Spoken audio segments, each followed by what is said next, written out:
You're not alone because nobody cares about you.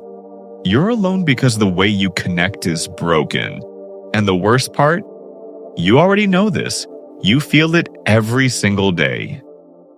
You sit in a room full of people who love you, your family, your friends, your partner, and still something inside you whispers, "No one actually knows me."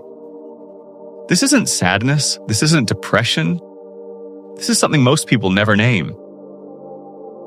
It's called emotional disconnection.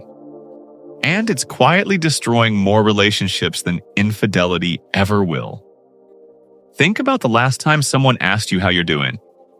What did you say? "I'm fine." Good. Hanging in there. Now think about what you actually wanted it to say. That thing you're carrying inside you right now, that heaviness, that quiet exhaustion, that feeling that if the real you disappeared tomorrow, no one would even notice. Because they never knew the real you in the first place. You will never say that out loud. Not to your partner, not to your best friend, not to anyone. Why? Because at some point, you learned a rule that most people learn without realizing it. If I show them what's really going on inside me, they will leave.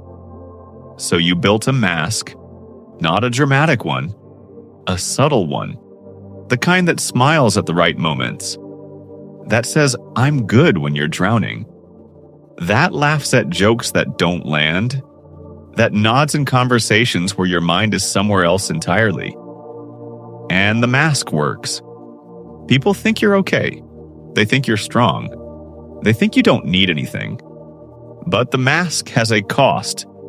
The cost is, the more perfect the mask, the more invisible you become. Because people can't love what they can't see. This is the trap. You're surrounded by people who care about someone who doesn't exist. The version of you they love is a performance. And deep down, you know this. Here's what's actually happening inside your brain. Your brain has a system for connection. It's built on three things: being seen, being known, and being accepted. When all three happen, your brain releases oxytocin, the chemical that makes you feel safe, warm, and like you belong. But here's the mechanism that's been hijacked.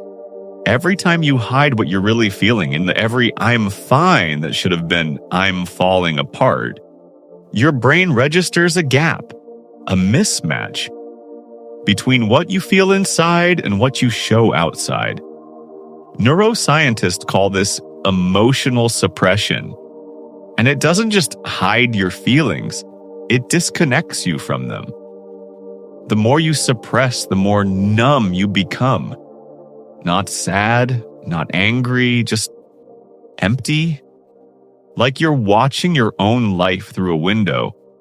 And there's a second mechanism running in parallel. Your brain is constantly scanning for threats. Not physical threats, social ones. Rejection, judgment, embarrassment. This scanning system is called social monitoring, and it runs on cortisol. When you're emotionally disconnected, this system goes into overdrive. You start reading too much into texts, overthinking conversations, assuming people are upset with you when they're just busy. The result? You pull back. You stop reaching out. You wait for people to come to you. And when they don't, because they think you're fine, because you told them you're fine, you feel even more alone. This is the loop. You feel alone, you hide it. People think you're fine, they don't reach out. You feel more alone. You hide it more. It feeds itself. And it accelerates. You can't think your way out of this. You have to act your way out. Here are 3 specific mechanical steps. Step 1. Stop answering, "How are you?" with "I'm fine." This sounds small, it's not. The phrase "I'm fine" is the lock on your prison door. Every time you say it when it's not true, you widen the gap between who you are and who people think you are. Try this instead. When someone asks how you are, add one real thing, just one. I'm okay, but honestly, I've been feeling a little off lately. Or, I'm good, tired, but good. You don't have to dump your whole emotional world on them. Just crack the door open. When you do this, something remarkable happens in your brain. The mismatch between your inner world and outer world shrinks. And as it shrinks, oxytocin starts flowing again. You feel seen because you're finally letting yourself be seen.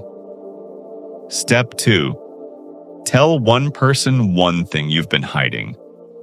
Not a big dramatic confession, just one honest thing you haven't said out loud.